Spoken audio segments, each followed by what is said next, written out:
A quick reminder just to open your chat window so you can see your timing cues and to address each question to a specific person so they know who should answer. We're rolling, so if you just want to say your name and outlet, you're good to get going. With you. Denny Patterson, Instinct Magazine. Hello, everyone. Hi. How y'all doing today? Pretty good. Great. Good. So this is just for anyone who wants to answer first. How excited are you to be involved with that 90s show? Ecstatic. Excited. We can't wait for it to come out. Only like 6 more days. We filmed it back in like the summer, and to think that we're almost near the release date, it's almost time. crazy. Yeah. It felt so far away, and now it's here. Yeah. Kind of snuck up on me in an interesting way. Yeah. I feel like it feels like a dream come true for all of us. Yeah. Good. So who was familiar with that 70s show before signing on to this project? Okay, Sam, do you want to go first? Huh? No. Yes, I was familiar. I binge watched all of every single season during quarantine because Netflix had it. So just to that full circle moment was really, really insane. Of like, oh, Netflix is doing this, and this is freaking crazy. Yeah. So what was it like to work alongside Deborah, Jo Rupp, and Kurtwood Smith? It was awesome. It was, Oh my gosh. incredible. It was amazing. I mean, they're so different from their characters. Like Kurtwood's like you're a dumbass person, and he's like totally not like that in real life. Oh, he's the nicest. I mean, Kitty is sweet on camera, but Deborah Jo's sweet off camera too. So it's they're both so sweet. Yeah, they're wonderful. I mean, they took us under their wing immediately. Within the first day, they just made us feel totally a part of that family, and it was really incredible. Definitely alleviated a lot of nerves or questions or anything. Like I felt like I could go to them to ask any question about timing or delivery or anything like that, and even like lighting, because you need to find your light. Because it's difficult with like the multi-camera, because you have 4 cameras and you never want your back to be to the camera, so they'd always be like giving us little tips and tricks of how to look good in each camera. Yeah, the small things and that it's matter. like they're such seasoned actors. They've been in everything. Yeah. Like I was watching Girl Interrupted, and I was like, Kurtwood? That Poet Society, and he just and then he's just there. He's in everything, and so is Deborah Jo, and RoboCop. just with all of their experience as a young actor, it's like being able to be inspired by their career and also work alongside them was a really great experience. Yeah.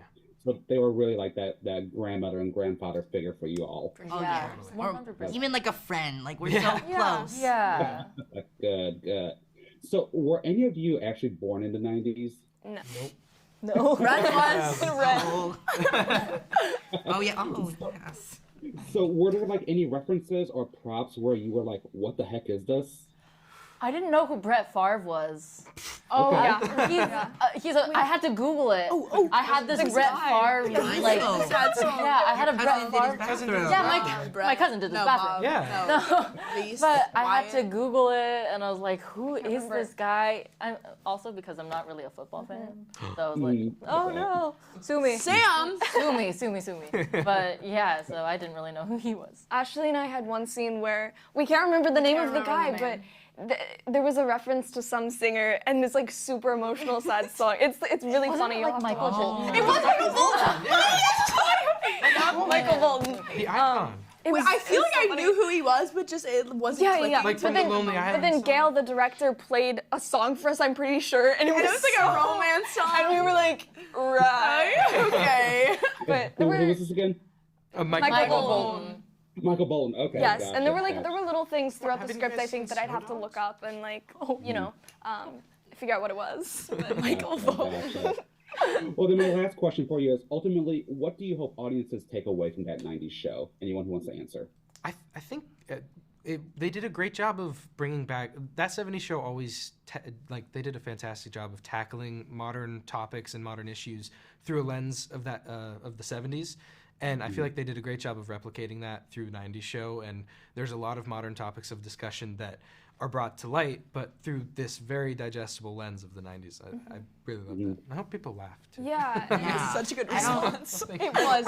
I really hope people will be able to connect to our characters, even though, we're not living in the 90s. Like Max said, it's very easy to connect with each one of us, I think, in a different way, even though we're completely different. And I hope people also will be able to watch it and kind of understand that like you're able to have these great times and these nice relationships with your friends without like technology and everything in the way. And I just love the balance of how it's funny, it's humorous, but also has a lot of heart. And I think just watching an episode and feeling good after you watch it, or binge watching the whole season all at once. Yes, binge watch it.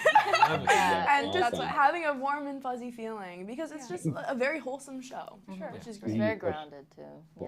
Which is sort of rare these days. Yeah. Because there's also these like outlandish comedic moments, but also they bring it back down to the foundation of like, but we're also just people and we love each other. And we're all just like kids playing teams and like it's... And you don't see that very often, which kind of so sucks, true. but like I'm really glad that the writers and the producers took that direction.